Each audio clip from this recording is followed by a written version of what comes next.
Hello friends, in this video we will discuss our Canadian English writer. आज की class में guys हम discuss करेंगे कि कनेडियन इंग्लिश राइटर है जो कि हमारा डगलस कोपलैंड है। इससे पहले वाली क्लासेज में गाइज हमने लूसी मॉन्टगोमरी को डिस्कस किया है, उसके साथ साथ मार्गरेट एटवुड को भी हमने डिस्कस किया है। तो काफ़ी ज़्यादा इंपॉर्टेंट हमारी ये सीरीज़ है और इसके जो राइटर हैं, तो गाइज मेरे साथ बने रहिए। सबसे पहले हम बात करेंगे इनकी बायोग्राफी की, फिर उसके साथ इनकी बात करेंगे फेमस वर्क्स की, जो डिस्कस भी करेंगे वाइडली इस क्लास में। तो मेरे साथ बने रहिए। सबसे पहले हम बात कर लें कि इनका जन्म है वो इंग्लैंड में हुआ था। कहाँ हुआ था?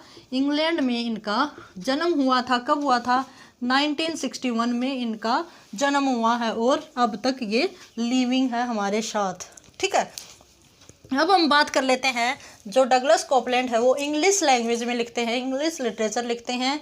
काफ़ी इन्होंने वर्क लिखे हैं। और अब बात कर लेते हैं कि ये किस जॉनरे से बिलोंग करते हैं। तो ये करते हैं पोस्ट मॉडर्न जॉनरे से बिलोंग करते हैं। ये एक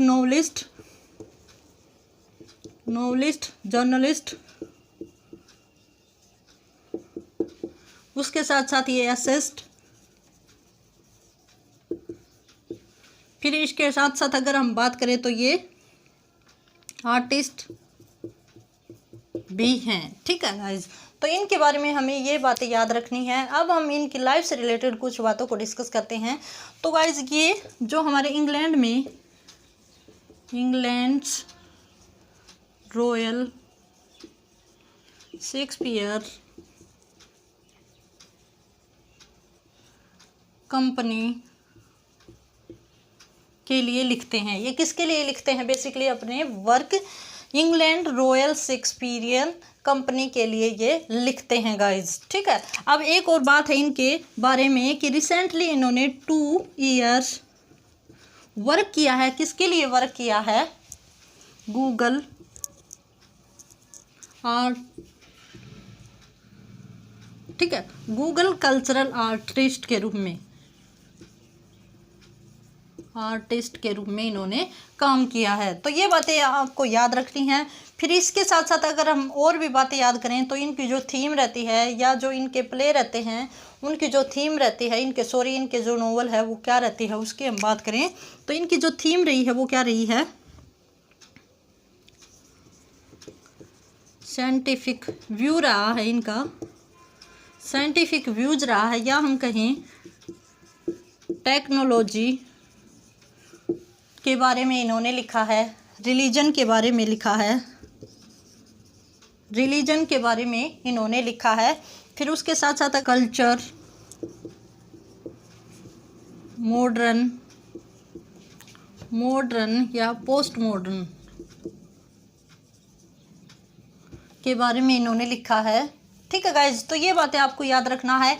एक और लिखा है इनने गॉड एग्जिस्टेंस के बारे में भी इन्होंने काफ़ी कुछ लिखा है कि भगवान है या नहीं, इस बारे में भी इन्होंने लिखा है। तो गाइज ये इनकी थीम रहती है, ये इनका टाइम पीरियड रहता है गूगल कल्चरल आर्टिस्ट के रूप में। ये इनका क्या रहता है? रॉयल शेक्सपियरियन जो कंपनी है उसके लिए इन्होंने काम किया है, उनके लिए वर्क लिखा है। तो ये की फैक्ट हैं जो आपको याद होने चाहिए। अब हम चलते हैं इनके वर्क के ऊपर कि इन्होंने क्या कुछ किया है और क्या कुछ लिखा है। तो गाइज ये इनके जो मोस्ट फेमस नावल और वर्क रहते हैं वो उनको मैंने यहाँ पे लिखा है जो काफ़ी इंपॉर्टेंट है। यही 10-12 आप अगर नॉवल और शॉर्ट स्टोरी कलेक्शन कर लोगे तो भी आपका जो क्वेश्चन है वो आपका अटेम्प्ट हो जाएगा। तो गाइज यहाँ हम बात कर लेते हैं कि जो फर्स्ट नावल मैंने यहाँ पे लिखा है एक्स जनरेशन। क्या लिखा है? X generation. ये इनका क्या है? नावल। बेसिकली ये 1991 में क्या हुआ है? पब्लिश हुआ है गाइज। तो गाइज इसकी अगर हम बात करें तो काफ़ी ज़्यादा पॉपुलर इनका नावल रहा है और ये इनका फर्स्ट नावल है जो काफ़ी ज़्यादा पॉपुलर रहा है। इसमें इन्होंने डिस्कस किया है जो टाइम पीरियड रहता है 1960 से 1978 के बीच की जो जनरेशन है उनके बारे में इन्होंने बताया है। तो गाइज बेसिकली ये किन के बारे में बात करते हैं? पोस्ट मॉडर्न और मॉडर्न एरा के बारे में ये बात करते हैं। फिर इनका सेकंड जो नावल रहता है वो है शैम्पू प्लेनेट। शैम्पू प्लेनेट है वो 1992 में पब्लिश हुआ है जो ऑल्सो एक नॉवल है। फिर उसके बाद अगर हम बात करें तो लाइफ आफ्टर गॉड, ये इनका क्या रहता है? शॉर्ट स्टोरी कलेक्शन रहता है, शॉर्ट स्टोरीज कलेक्शन रहता है जिनमें इन्होंने क्या किया है, शॉर्ट स्टोरी लिखी हैं। वैसे हम बात करें तो इन्होंने टोटल 13 नॉवल लिखे हैं। कितने नॉवल लिखे हैं? 13 नॉवल लिखे हैं, 2 शॉर्ट स्टोरीज कलेक्शन लिखे हैं और 7 नॉन फिक्शन वर्क लिखे हैं, नॉन फिक्शन वर्क लिखे हैं गाइज।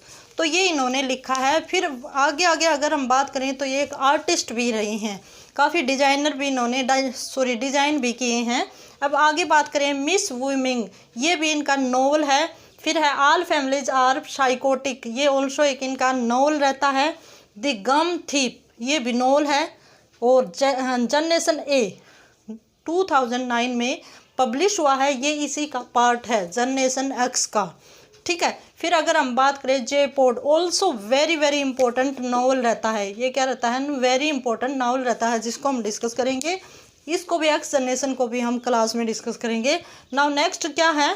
हे नोस्ट्राडमस, ये वो हमारे जो हम कहें तो भविष्यवाणी वक्ता थे ना, उनके ऊपर इन्होंने नोवेल लिखा है। फिर है माइक्रोसॉफ्ट, 1995 पे पब्लिश हुआ इनका एक नोवेल है ट्री स्नेग, ये भी इनका क्या है? नोवेल। इन्होंने नोवेल लिखे हैं।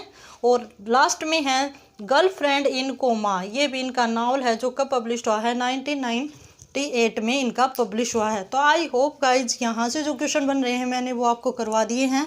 नेक्स्ट क्लास में गाइज हम डिस्कस करेंगे एक्स जनरेशन को, जिनमें 3 फ्रेंड्स के कहानी है, काफ़ी इंटरेस्टिंग है, उसको हम डिस्कस करेंगे।